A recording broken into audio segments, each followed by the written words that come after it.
My name is Jan Feldman, and I'm presenting today a very interesting event, and I really hope we will have a long and fruitful discussion afterwards. But first, I want to introduce you today's performer.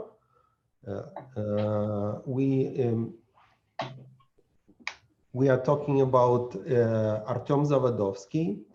Artem Zavadovsky is a queer performer and media artist from Moldova.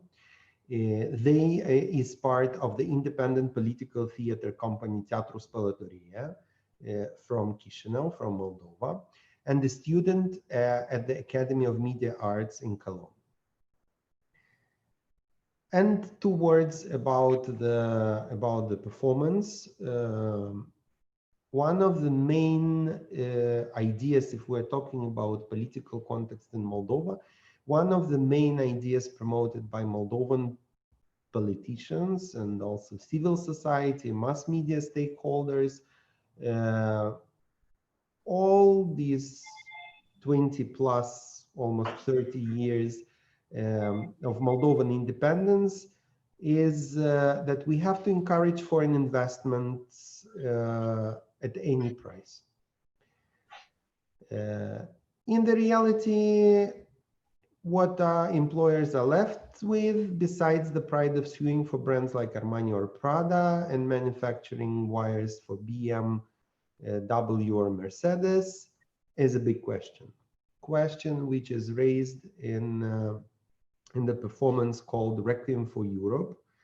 And this performance reflects on how international players have enforced their discourse, policies, and interests in the Republic of Moldova, and how these affects daily life of people. You will ask me,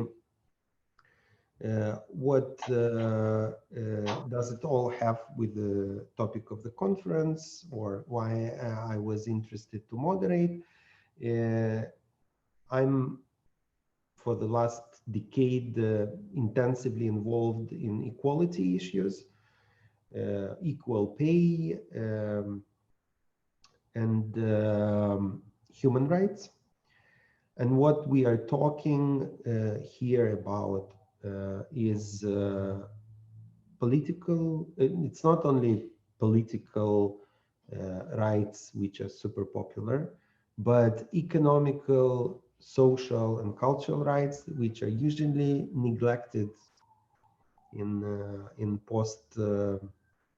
post-communist, post-Soviet context. And since we are, one of the things we are discussing here is post-colonialism, this performance puts questions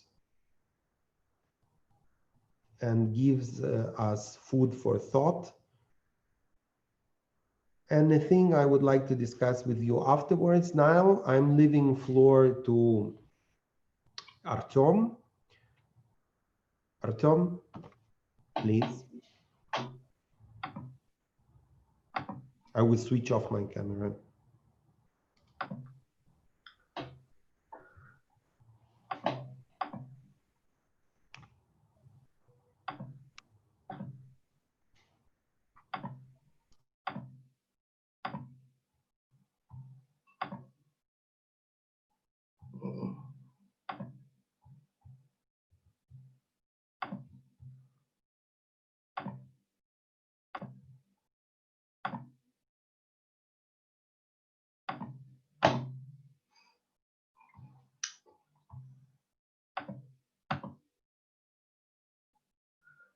Is everyone here?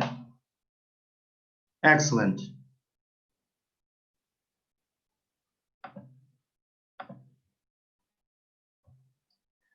You are all here. Your salaries are being prepared now. It's being prepared so you'll have your salaries, but it's going to be late. Right? Shut up. I'm not interested in shit nothing, all right? You have a choice. 4:10, you can go home without your salaries, or wait for it like a civilized person. or wait for your money when it's ready. That's it. Who? Sorry? Who said that? The way you behaved yesterday, like fucking animals, alright? Fuck off, get out. Get out. Scumbags. This is the situation. I'm sorry for you. Listen, I know you're not all that bad, but I know the ones with the big mouth, and soon I'm gonna get fucking rid of you. Right? You think because I'm 1 day late with your fucking salary, 1 day late, you think you can behave like this? You are disgusting. Right? You are fucking disgusting. They come from other factories and they say, 2 months we haven't been paid. They're still waiting for their money from Christmas. And you behave like this because you're probably 1 day late? Do you know, you fucking idiots?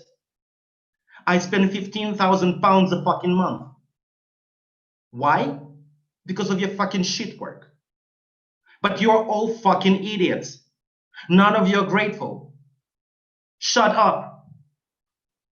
When I pay you 4 days earlier, anyone ever comes to say to me, thank you, boss?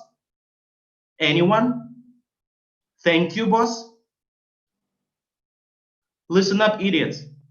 It doesn't really matter. Anyway, we're moving our production from Romania to Moldova because people in Moldova are much more motivated.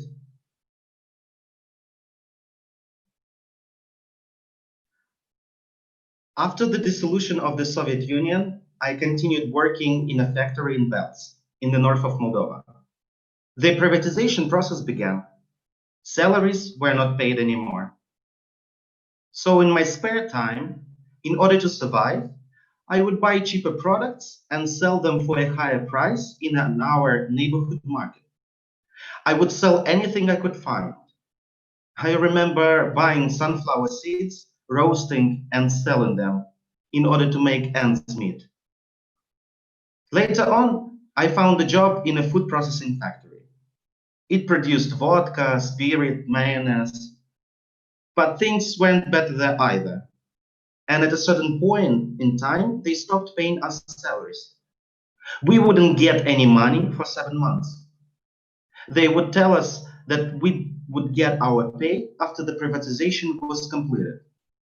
You will get your money after the factory's privatization. I work in a cable factory. Once I worked at Introscope. After that, in the free economic zone in Belts. For the Austrians at Geboya on Grilla, and for the Germans at Drachselmeier. In the car cable production unit, we manufacture cables for Audi, BMW, Jaguar, Land Rover, Maserati, Mercedes-Benz, Porsche, Volkswagen. The training lasts for 7 days. The working day lasts 8 hours and in 3 shifts. I work night shifts as well. The working day lasts 8 hours. Lunchtime, 20 minutes. Try to warm it up. Those who want to, warm up their meals in the microwave. Those who don't, buy lunch in the cafeteria. But one must manage it, however, in 20 minutes. It's difficult. You get tired because it's hard to be standing all the time. Your legs and feet hurt. It's obvious there is no way to sit down while working, but your legs and feet hurt a lot after standing 8 hours straight in front of the workstation. This is how I am. Well, there are people who work faster. Somehow quickly they manage. But I'm not like that. I do quality work indeed, but slowly. I need more time. But they are very strict about it. It's teamwork. We must hit our quota. If someone lags behind, they hold back the entire team. And then your coworkers stare at you because of the way you are. They're always monitoring everyone's activity. They are informed about everything. Once they even docked my pay. But what's there to dock? Anyway, the salary covers only food. That's it. Without meat. A full diet plan. Really. It's all about the speed. If you exceed your quota, you get a bonus. If not, then you don't. If you come to work daily, you get a bonus, 50 euros per month. If you miss one day, you get zero bonus. If you're on sick leave, you don't get a bonus either. So what do? You make efforts. You come to work even if you're sick. You come to work even with the flu. You come to work with fever. Because 50 euros don't just fall from heaven. And you stand on your feet 8 hours straight with fever, with a crazy speed, in order to hit your quota, in order to get that bonus. They don't care about your age or anything else. Working at the workstation is very hard. So the staff turnover is high because people can't keep up with it. Maybe the youngsters who have no work experience could, because they have nothing to compare it with. They hire everyone, cheap workforce, unqualified workforce. If people can't work on the insertion, they are transferred to the strapping. If they can't handle the strapping, they are transferred to the soldering. My eyesight worsened and they transferred me. Because without good eyesight, you can't work. You must have good eyesight. You have to be careful to monitor the process. I was transferred to the strapping unit, but the salary there is lower and the smell is killing you. But I have no choice. They do have a first aid post, but the problem is that they don't allow us to use it. You tell them, I'm sick. They don't believe you and make you continue working. That smell haunts me in my sleep. The control over there is very strict. I understand, of course, it's the European quality. Yes, the quality might be European, but the salaries are Moldovan. In summertime, I work in Germany to cover the apartment expenses. We rent our apartment. I worked there for 3 months and then I returned. One summer, I worked for IKEA. I was a truck driver for deliveries. And you live there, next to the IKEA parking lot in the truck. You sleep there, you wash there. The toilet is also there. You wash and dry your laundry outside. You cook in a tent. You take water from the IKEA store. You sleep next to the truck cabin in a sleeping bag. So additionally, in summertime, I work in Germany. They're always telling us, respect, respect, respect the obligations. Respect the obligations to deliver production on time. Respect the obligations. But who's going to respect us? We're not allowed anything. We're not allowed to have a family. We're not allowed to have anything. Once a woman worker fell down and got injured. They even showed it on TV. The company refused to comment on that accident. They have a standard answer. The company refuses to comment on the accident. Over the weekend, we were invited to celebrate the family day on the Drachselmeier premises. To spend the day in a big happy family is the company's most valuable tradition. And we all came with our families to a parking lot where they put up a stage. Celebration, concert, music, karaoke, dances, carousel roundabout, beamers, balloons, games, clowns, just like in Europe. They organized guided tours of the factory for the visitors so they could see with their own eyes the production units, storage rooms, working conditions. And after the tours, they were offered jobs so they could also join the Drachselmeier family. They organized a parade of luxury cars. They brought in the most expensive cars for us to see what the cables that we manufacture are for. Did you know that 1 minute in the cable's delivery delay at Mercedes cost the Germans 20,000 euros? Porsche, Mercedes. My son was very happy because he saw such cars only in films.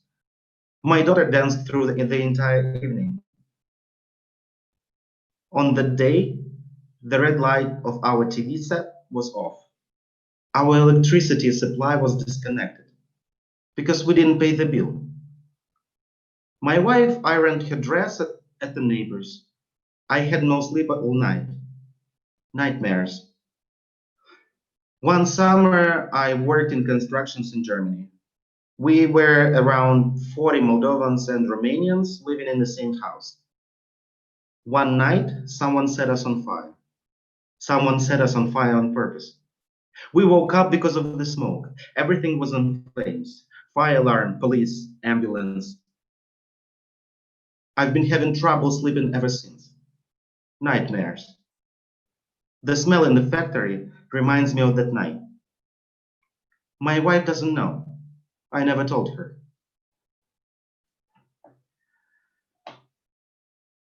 Hashtag 25 years together. Hashtag 25 years of cooperation. Hashtag European Union.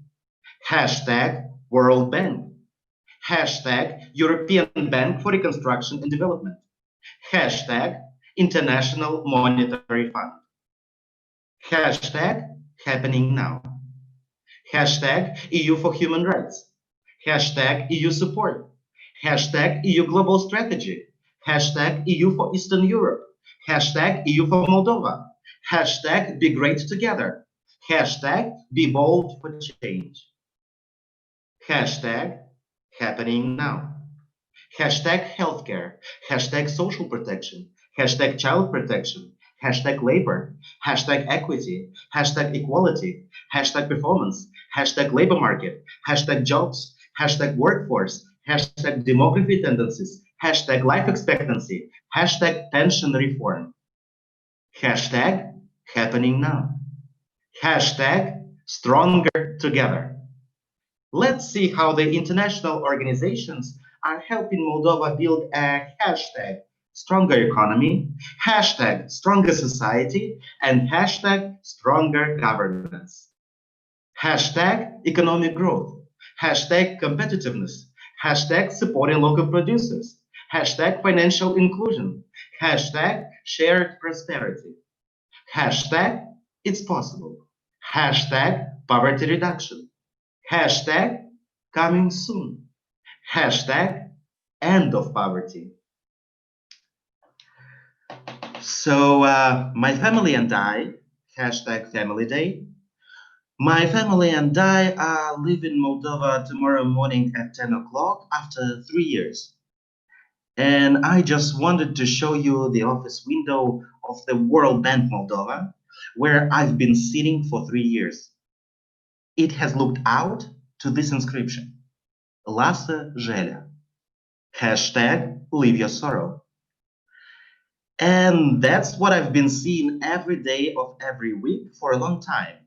And it leaves me with a very important lesson from Moldova, which is that even though things may not be going well and you're feeling sorry for yourself, the important things, which are the beautiful weather, the good food, good friends, good family, and music, all of these things are the things that matter.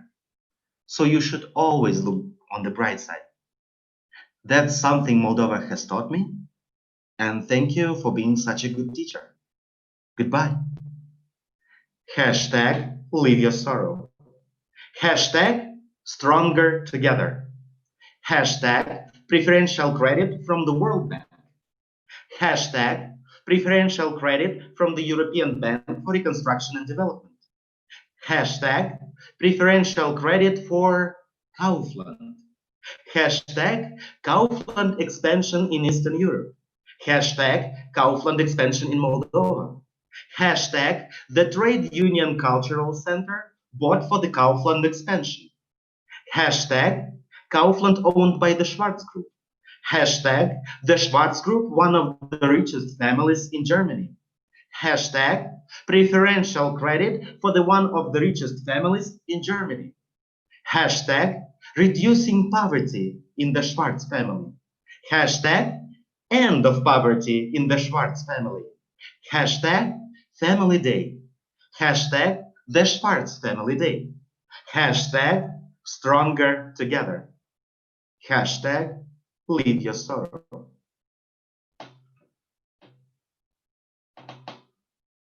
Thank you, boss, for making us wear uniforms, which we have to buy for ourselves. Thank you, boss, for making us wear uniforms, which we have to wash for ourselves. Thank you, boss, for making us wear uniforms, which we have to iron for ourselves. Thank you, boss, for making us wear uncomfortable uniforms. Thank you, boss, for teaching me to be hardworking. Thank you, boss, for teaching me to be obedient. Thank you, boss, for teaching me to be faster. Thank you, boss, for teaching me to be voiceless. Thank you, boss, for teaching me to be compliant. Thank you, boss, for teaching me to be humble. Thank you, boss, for teaching me to be invisible. Thank you, boss, for making us repair the workshops on our own. Thank you, boss, for making us work in hazardous conditions. Thank you, boss, for our chronic illnesses. Thank you, boss, for not giving us sick leave. Thank you, boss, for yelling at us. That way we hear you much better. Thank you, boss, for letting us stand on our feet for 8 hours straight. Thank you, boss, for installing surveillance cameras everywhere. Thank you, boss, for making zombies out of us, forcing us to work at night. Thank you, boss, for paying half of our salary under the table. Thank you, boss, for knowing how to invent new penalties each month. Thank you, boss, for making sure that my salary doesn't exceed the minimum wage. Thank you, boss, for allowing me to work extra hours. Thank you, boss, for encouraging me to work on public holidays. Thank you, boss, for giving me a day off and then deducting it from my salary. Thank you, boss, for extending the workday by an hour. Thank you, boss, for allowing me to work after you leave the office. Thank you, boss, for allowing me to work 3 shifts, 24 hours. Thank you, boss, for not giving me lunch breaks, hence I don't gain weight. Thank you, boss, for not giving me time for my children because I'm tired anyway. Thank you, boss, for not giving me time for my husband because he beats me anyway. Thank you, boss, for not giving me free time during the holidays because I don't go on vacation anyway. Thank you, boss, that I'm not even hungry because my fridge is empty. Thank you, boss, that I don't want anything when I get home but sleep. Thank you, boss, for reminding us that the positive mental attitude is very important. Thank you, boss, for rewarding me with a diploma for high productivity this month. Thank you, boss, for giving us fridge magnets each time you return from your holiday. You know, it's a trinket, but it's nice of you. Thank you, boss, for remembering to tell us new jokes. Crisis. A conversation between two businessmen. Do you pay your workers? No, neither do I. And do they still show up at work? They do. Mine as well. Maybe we should introduce an entrance fee. 1 week later. So, do your workers still show up at work? Yes, but they started saving. What do you mean? They come on Mondays and leave on Fridays. Yes, boss. I'm listening, boss. Here, boss. I'm present, boss. Immediately, boss. Right away, boss. No problem, boss. I understand, boss. Excuse me, boss. Thank you, boss. Excuse me, boss. I understand, boss. No problem, boss. Right away, boss. Immediately, boss. I'm present, boss. Here, boss. I'm listening, boss. Yes, boss. Yes, boss. Yes, boss. Yes, boss. Yes, boss.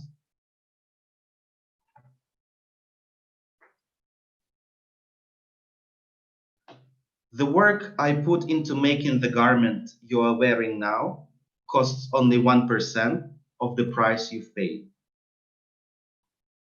Your shoes traveled over 4,000 kilometers to get to you. Your coat was sewn by 10 people in a room of 10 square meters.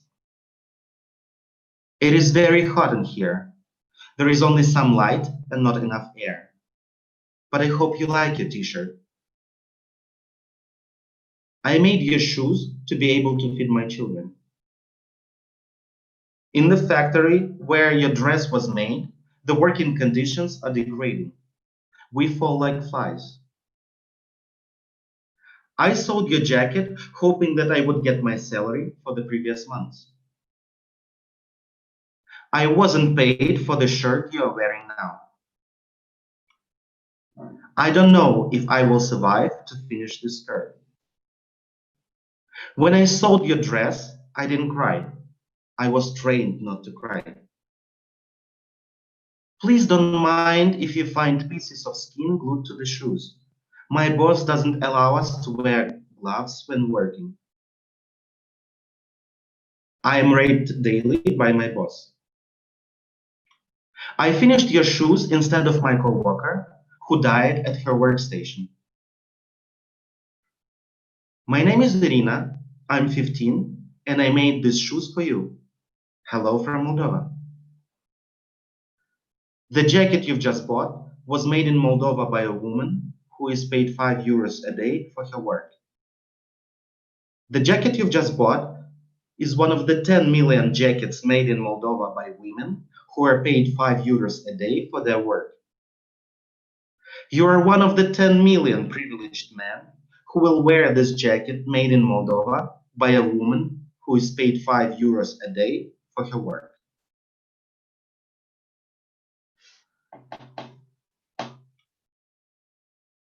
Thank you, Europe, for taking care of us. Thank you, Europe, for not asking anything in return when you take care of us. Thank you, Europe, that besides you, nobody else knows what's better. Thank you, Europe, for teaching us equality in your image and likeness. Thank you, Europe, for successfully fighting against racism, classism, sexism, homophobia, and migrantophobia in our country, because you are not confronted with these issues at all. Thank you, Europe, for yet considering us a part of you, a part of the big European family.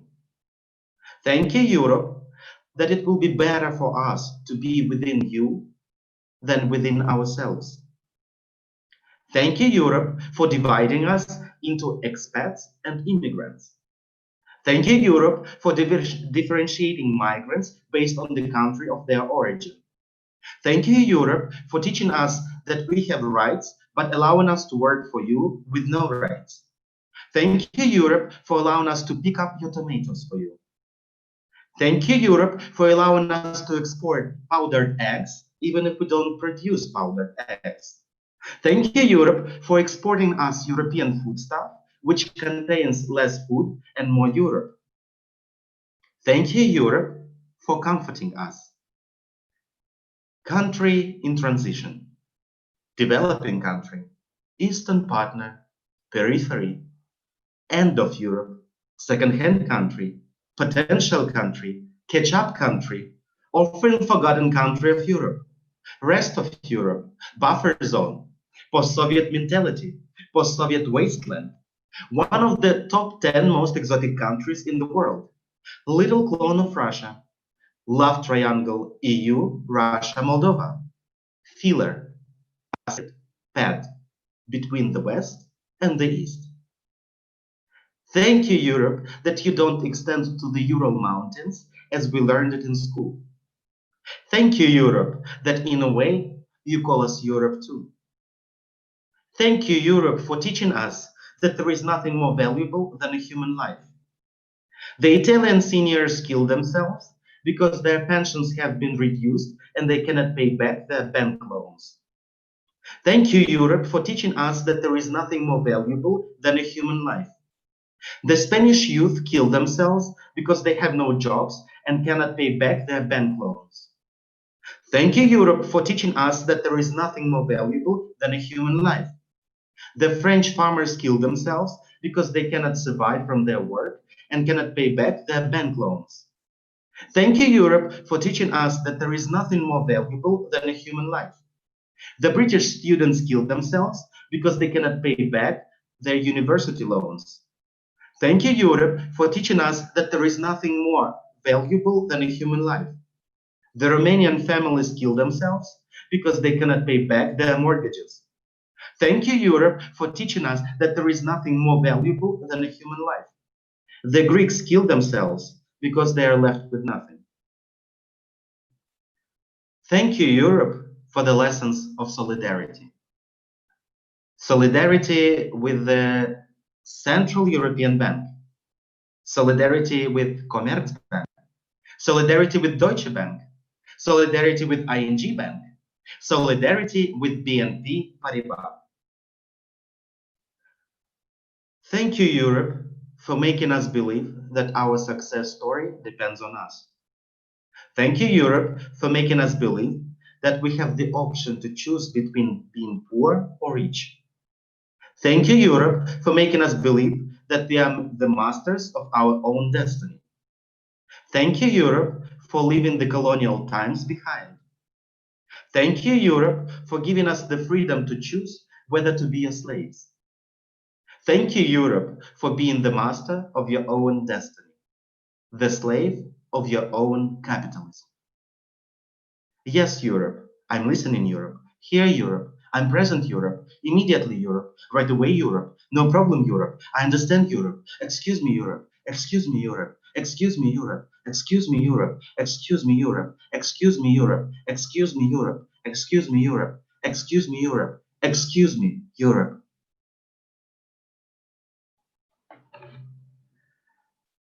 These were several fragments from the Requiem for Europe, a theater play by Teatros Plenary, written by Nicoleta Yesenenko, Doriana Talmazan, Nora Daragan, Kira Semyonov, and Artem Zavadovsky. I thank you for your attention.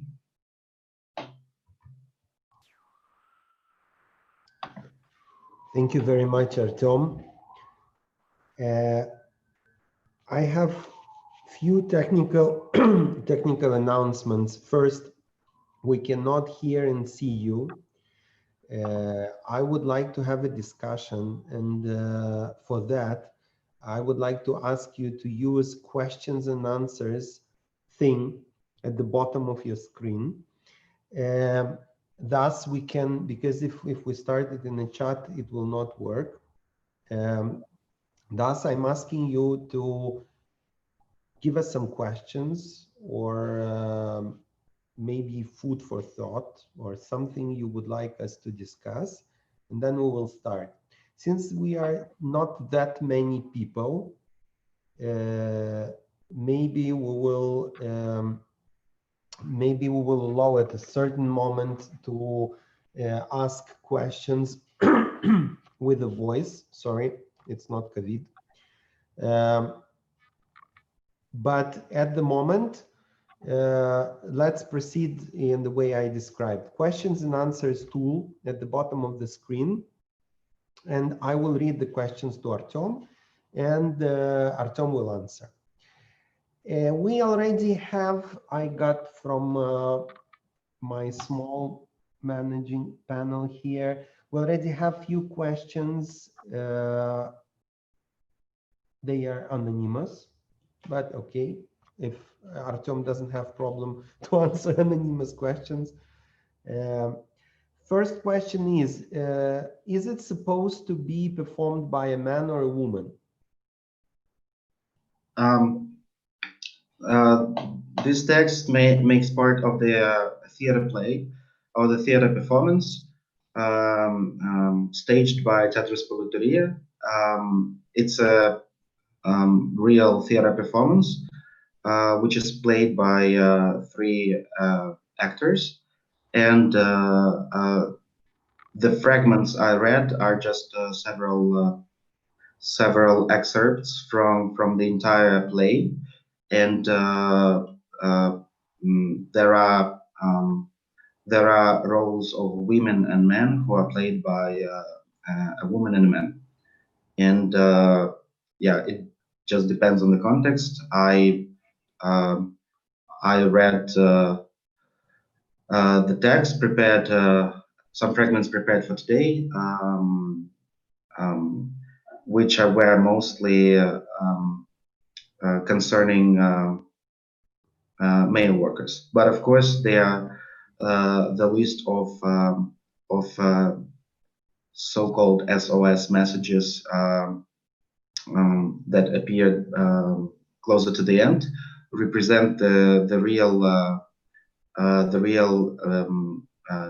messages written by women workers in sweatshops and sewn to various garments which were sold in brand shops. Mhm. Thank you, Artyom. If you want to have a slight idea of how it looks like, because I've been to this performance, you can go to the website of the conference, click, you will find it description of this day, a plenary event, Requiem for Europe, fragment from text by Nora Daragan, Nicoleta Isinenko, Kira Semyonov, Diana Talmazan, and Artyom Zavadovsky, read by Artyom Zavadovsky. If you click this, you will see a picture with the sewing machines and European flags. And this is how the stage looks like in real performance. Three actors stay there and read these texts and produce some sound effects. It's a very, if you have chance to see it offline, if you all have chance to see something offline in the near future, then I would highly recommend you to see this performance. The second question, also from those three anonymic anonym questions, does this play have overall anti-capitalistic orientation, or it's focused only on local problems, for example, on unemployment? The play has a very visible anti-capitalistic message, and it addresses the overall attitude of foreign investors, the politics of European Union in Moldova and in Eastern Europe in general, their colonial approach towards the labor and the people in the so-called periphery, and of course the self-colonial attitude of the local government.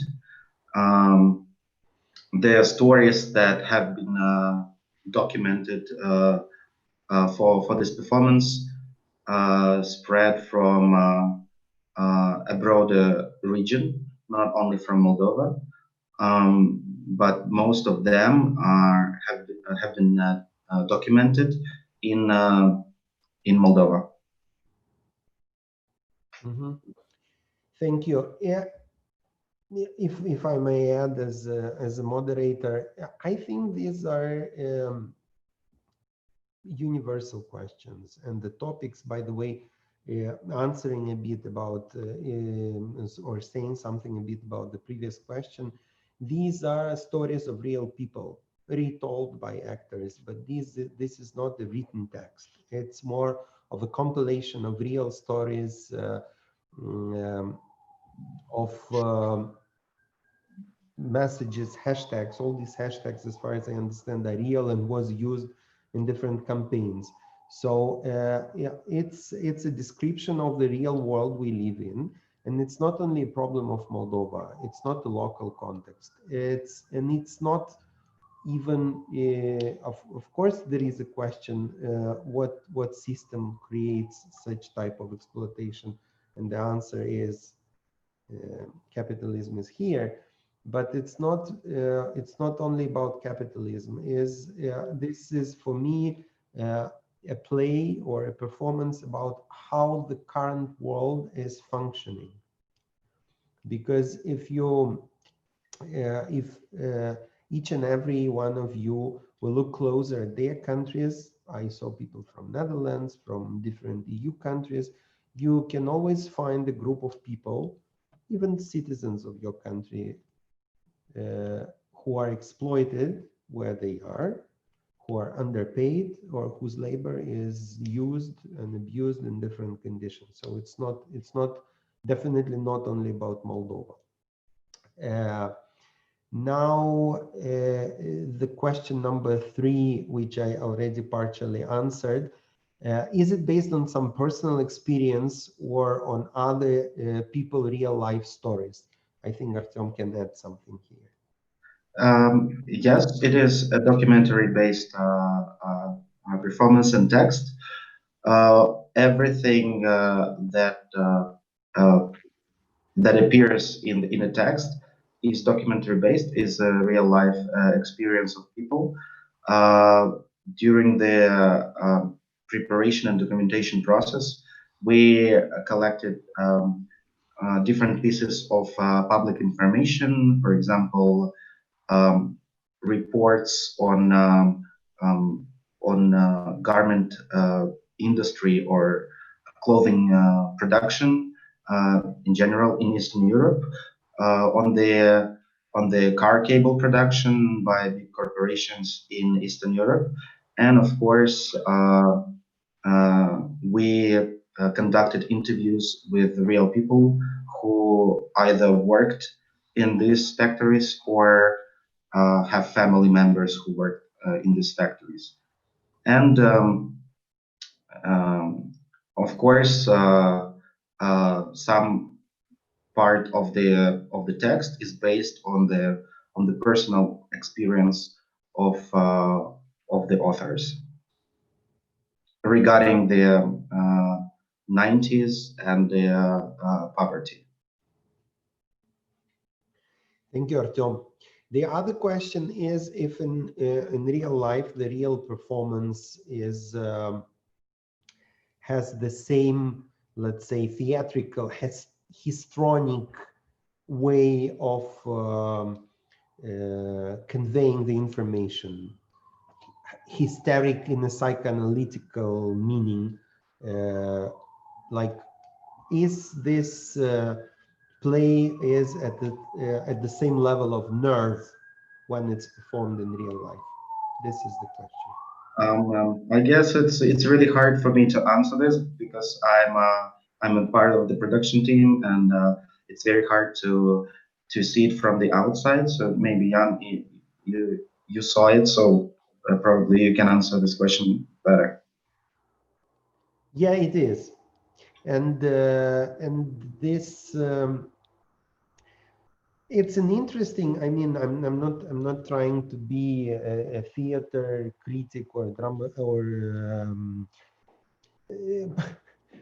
or psychoanalyzing the play, but the combination of the text and the sounds, which are produced by the sewing machines, and generally the sound of the play makes you to enter in some sort of trance state where you um, catch this texts, where you perceive this information as very close to your heart. This is actually one of the and the manner of the text with repetitions and uh, being vocalized in a certain manner is, I think, is some sort of a signature mark of the performance by Spelotteria Theater and the text of the Nicoleta Yesenenko. She's not the only one offer, I'm very well aware. But if you read her texts, or if you will read her text, you will see this these repetitions in order, which she uses a lot in order to show you an emotional state in which her heroes are on the stage or in the text. But this is my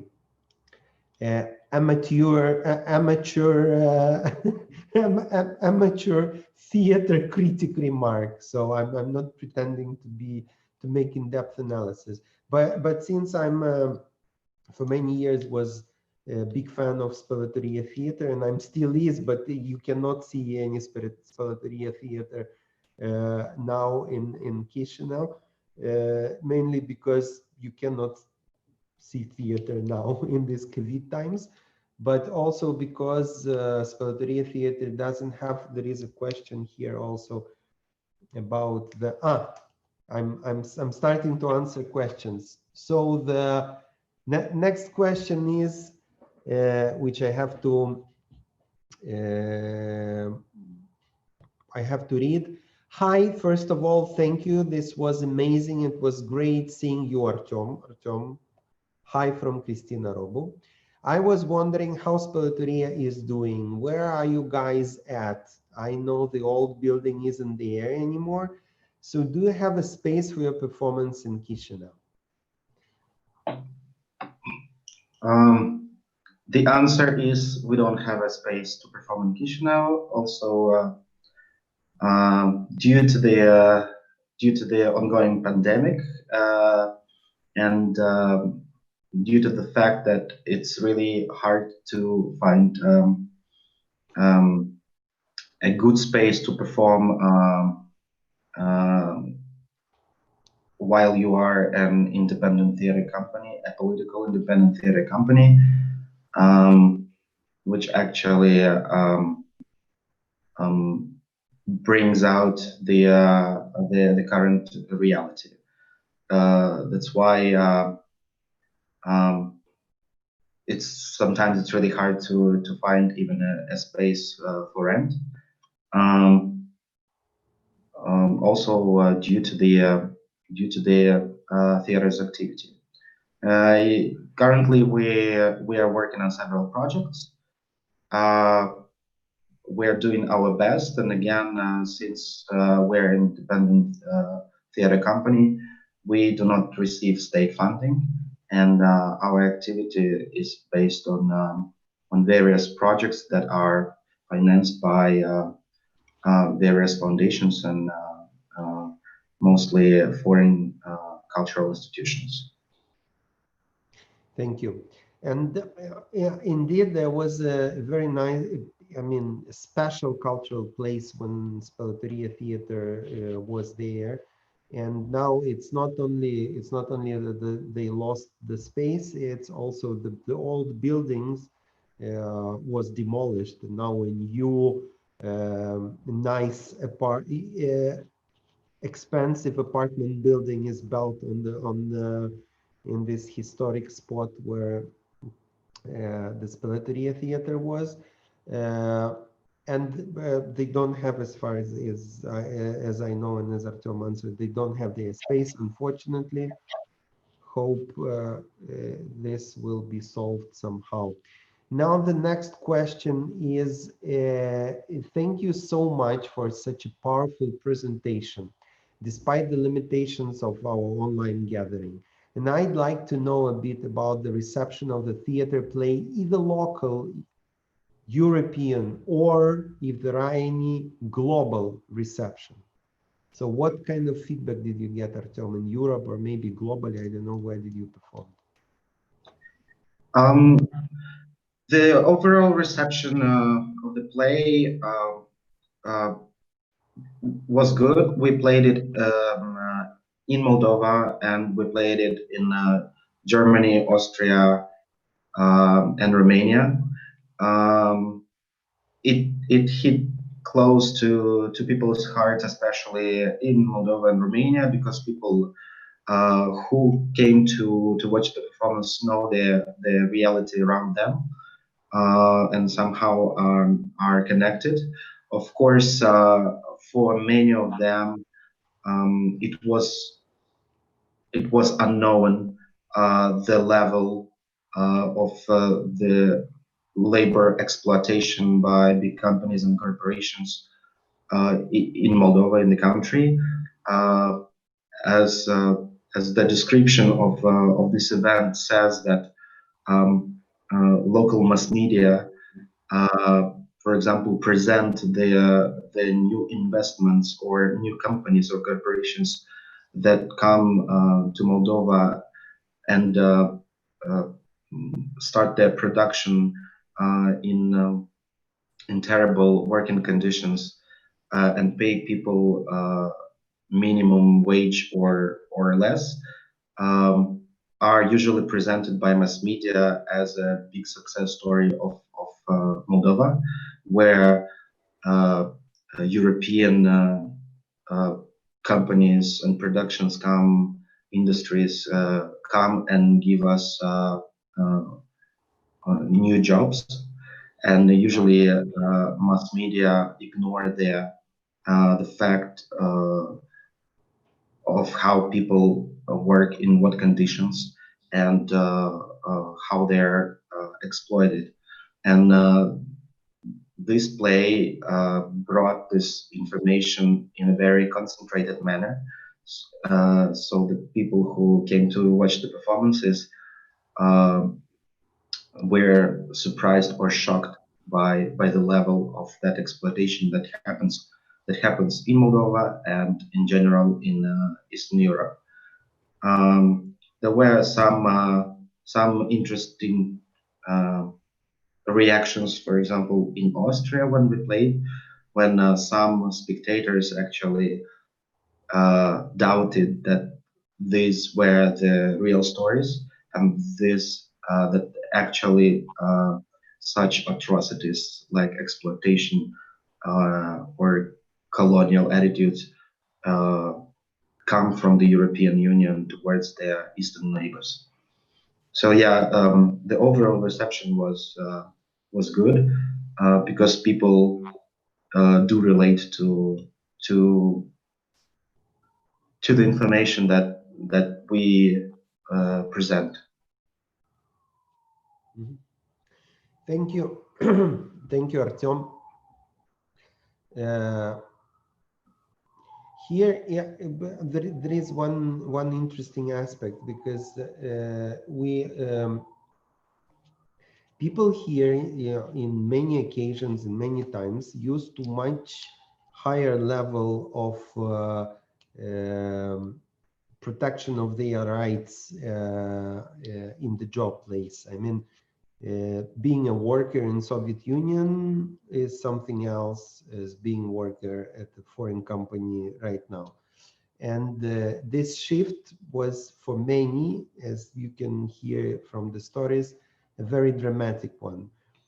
Uh, in the same time, in many countries, even in the EU, the level of protection was always much lower or lower in some instances. And people are like, okay, so if you have 20 minutes for the lunch.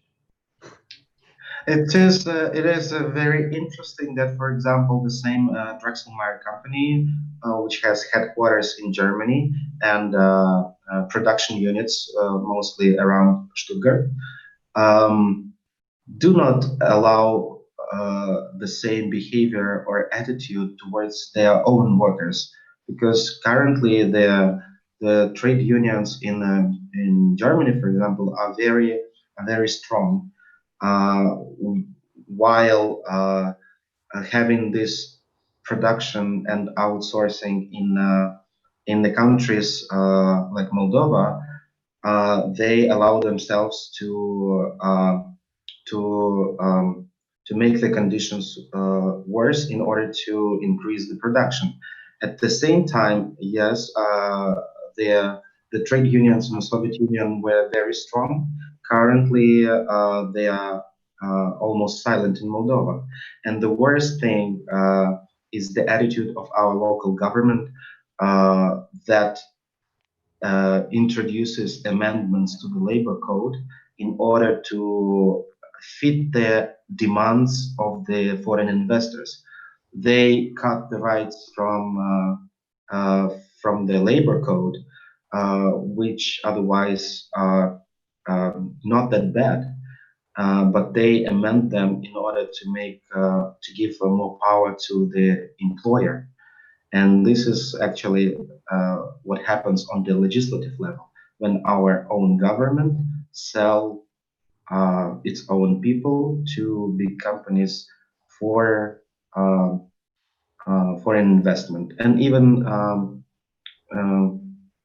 amending the tax legislation in order um, um, to make their conditions more profitable when they actually give them zero TAV or for import and export, and or open or allow them to open in so-called free economic zones, which we have like around 7, and yeah, they create, the government creates great conditions for the foreign investors, and at the same time worsens the legal conditions and the working conditions of its own people. And here I just want to add from I didn't actually, I don't know if it matters, but since I can tell you to add to what Artem said and tell you real stories of real people, I, I'm I said I'm interested in equality. Actually, I'm president of Moldovan Equality Council, which is an independent human rights protection body, and we gave as a small illustration to what Artem said, in 2000, I think 17, yeah, so Parliament amended the labor code, allowing to fire pensioners, or more exactly, the people who use their right to pension unconditionally. In many European countries, this is something normal. I mean, if you go to pension or you reach the pension age, you can be fired. But in Moldova, it was not the case. And and many people, since pensions are quite low, many people continue to work, having both pension and the salary. And so the parliament changed the labor legislation and said, no, you can fire, if person used his right to pension, you can fire him or her, which many did immediately, but not, but didn't do it just, you know, to give way to youngsters who cannot find their jobs and young fresh blood and la la la, all this type of discourses, but in order to hire them back, but on temporary short-term contracts. And what does it mean when you have a short-term contract? It means that they can, you don't have to be fired. Your contract, you just don't sign a new contract and you lose your job. And so this tool gives you a possibility to keep a mouth shut. And since many of the elderly having, as Artem said, the experience of Soviet syndicate activities or labor union, trade union activities, were not shouting them off. So they were using these legal provisions in order to fire first those who were more active in defending the rights. And the council, our council, we are a parajudicial body, gave numerous, more than 20 decisions on different occasions for different people. We sent numerous letters to the parliament saying you should not keep this article as it is at the moment because it's discriminatory. But we are in courts with many people, with many of the employers who are contesting our decisions.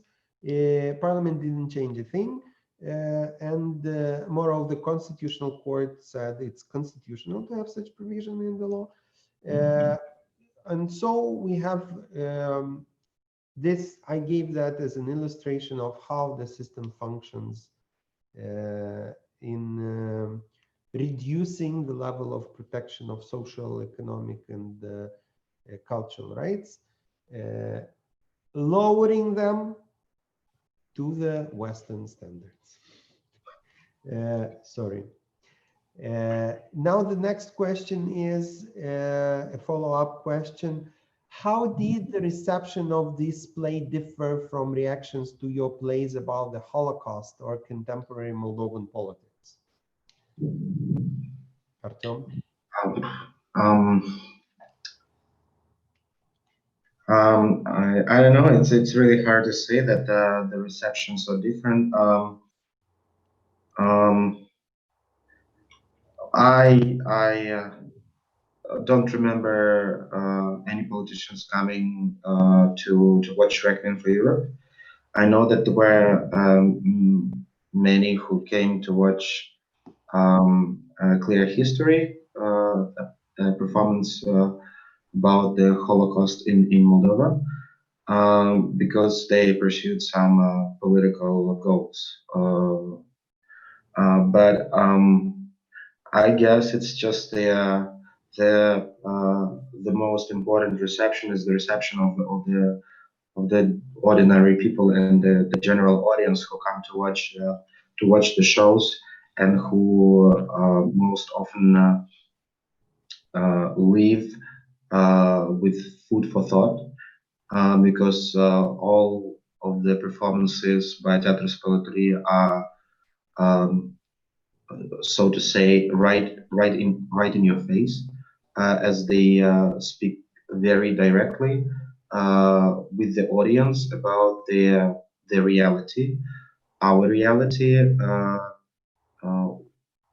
um, be it the something events that happened in the past or something that is happening now. So for me, it's really hard to evaluate the difference in reception of the performances. Um, I'm just grateful to the audience who, in general, come to watch political theater, uh, uh, because it's really hard to make political theater while being an independent uh, company, and where you must do everything from setting the stage, the light, or like mopping the floors before the performance. Thank you, Artyom. The next question is, yeah, I then will be it's a follow-up question from one of the questions I read already. Thank you for your answer. I'm also quite curious about the choice for the title of the play. Does it allude to something specific?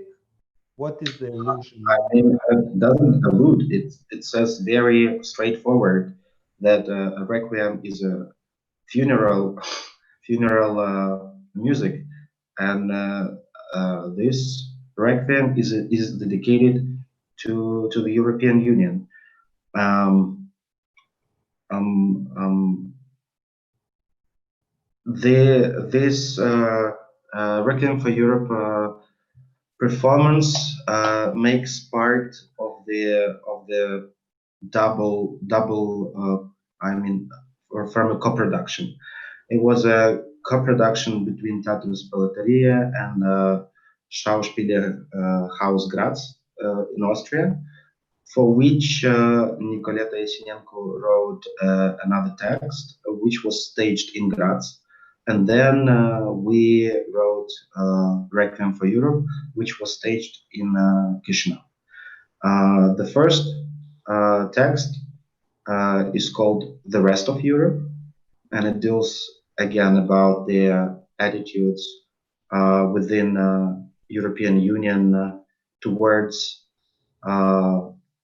rest of the people who do not come from the European Union, or uh, who live in the European Union but are of migrant background, or are immigrants or refugees, and so on and so forth. And the second text is the Requiem for Europe, which is our attitude towards the politics of the European Union in our region, and towards Moldova specifically.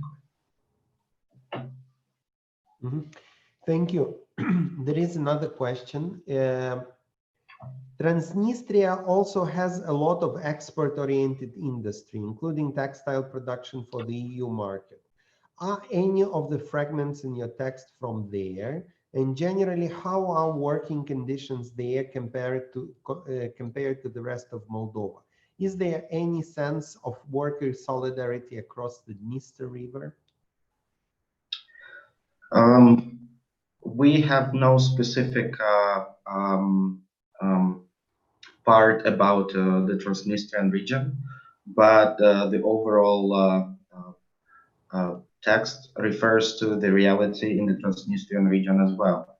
Just because it's Transnistria doesn't mean that the working conditions in the same or similar factories differ from those from the on the right bank of the Dniester River.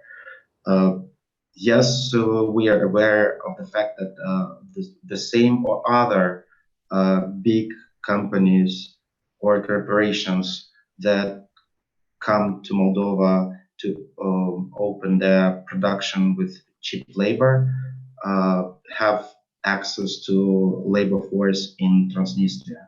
And this is also related to the politics of the European Union or other transnational or big corporations that come either from the European Union or from other Western countries.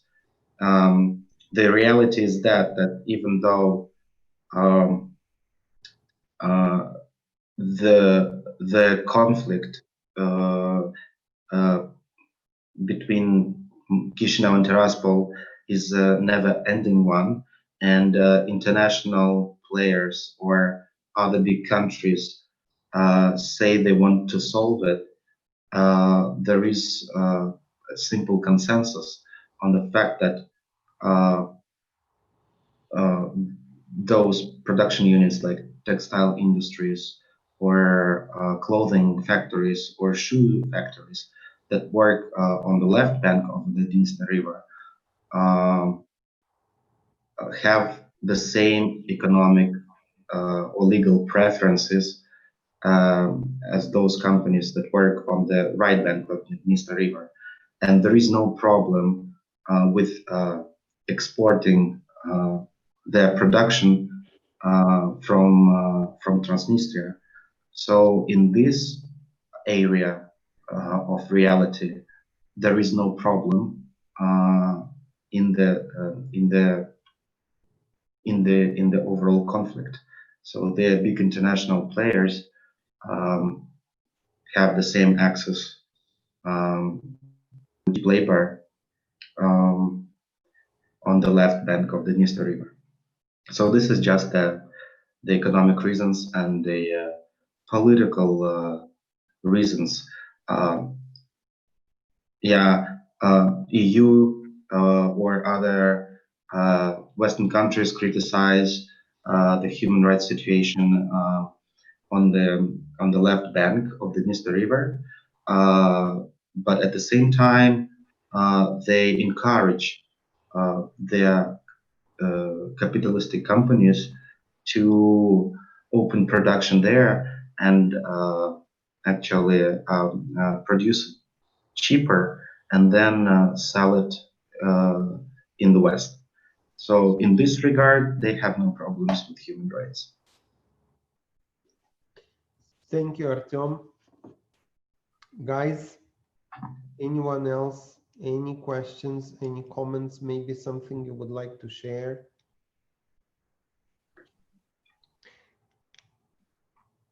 I'm still looking at the questions of questions and answers, because the idea or the not the idea, but the important thing about this performance of Spălătoria is that this is a super anti-mainstream thing to talk about workers' rights violations and its connection with European integration. It really is a challenge, because the political critic of the European integration process, or I don't know, Eurasian Union integration process, is always focused on where is the better, where we get more investors, where we will get more money from, or values. Yeah, word values is used a lot. But when it's at least in the political discourse, no one ever talks about economic rights, social rights, rights of workers, or how any kind of Moldovan economic move will affect the real people, not the upper class, not the top up 10%, 5%, 1%, but the bottom of the pyramid, the 90, 80, 70, 60, 50% of the population, and how these will translate into real benefits, not the macroeconomic fluxes of goods back and forth, but benefits of the real people. And the topics raised by this play, this performance, Requiem for Europe, are those uncommon, undiscussed, neither by politicians nor by journalists, because they also want to be good and nice using grants, guess from where, and that's why independent theater, or such an independent message which shades some light on the topics which are rarely discussed, is very, very important for the healthy discussion in the Moldovan society. Some comments? What is with questions and answers panel? No. You have last chance. Artyom, maybe you want to add something or to say something. It seems they are not asking us anything. Yes, the only thing I wanted to add is that the first part where I just began is a reenactment of the real situation that happened in a clothing factory in Romania, where the owner, or maybe just the general boss from Cyprus, was yelling at the employees because they dared to ask for their delayed pay, and it showed just his attitude towards the people, towards the employees, and actually, yeah, it's his attitude towards the workers, where he calls them scumbags, idiots, and so on and so forth, who dared to ask to be paid for the work they do. Why I am talking about that particular situation, because it shows that the poor countries of the EU that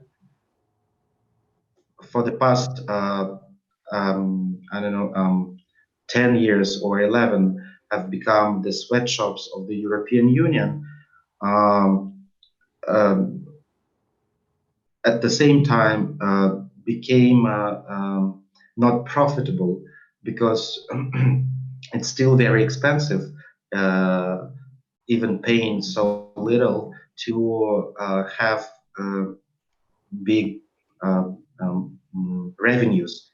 That's why those companies are already moving from the poor eastern EU member states outside of EU, to the neighboring countries like Moldova, Ukraine, I don't know, Georgia, something, Armenia. Um, they just move uh, more more to the east, where the labor is cheaper than even in the poorest countries in EU.